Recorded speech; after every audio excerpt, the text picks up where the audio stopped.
športovom komunitnom centre Liptovský Hrádok je k dispozícii ľadová plocha s rozmermi 40x20 cm, ktorá je upravovaná každú hodinu roľbou, ktorá je určená na úpravu ľadovej plochy. Príprava na novú sezónu spočíva hlavne v údržbe všetkých chladiarenských strojov plus roľby a potom nastáva samotné mrazenie a chladenie ľadu. Začneme chladiť plochu, ktorá je betónová. Po 3 dňoch mrazenia začíname vrstviť ľadovú plochu. Navrství sa jedna vrstva, musí sa to nechať zamrznúť a na to ide ďalšia vrstva. Tých vrstiev je asi 10 až 15. Potom začína proces lepenia čiar. Dobre moja, poď.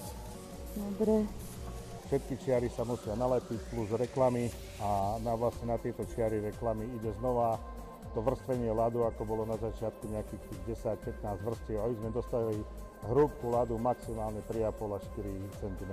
Súčasť toho všetkého je aj verejné korčulovanie. V dispozícii pre verejnosť je požičovňa korčul. Nie sú to žiadne nastavovacie, ale sú to šnurovacie korčule. Máme z každej veľkosti dosť párov. Korčule požičiavame za 2 eurá. Prilby, ktoré vieme požičať za euro. Po rokoch prevádzky zimného štadióna a potom, že bol dopyt po brúsení korčul a nakoľko brúska k zimnému štadiónu určite patrí, tak sa vedenie mesta rozhodlo, že tú brúsku teda zariadia a kúpi. V rámci rozšírenia služieb športového komunitného centra sme sa rozhodli zakúpiť brúsku na brúsenie korčul od detských až po profi korčule tak, aby sme mali kompletnú službu na to, aby sa využívalo športové komunitné centrum a ľad v nej. Školeniami zaškolíme našich pracovníkov tak, aby boli spokojní všetci zákazníci a aby sme sa tu nastretli od 19.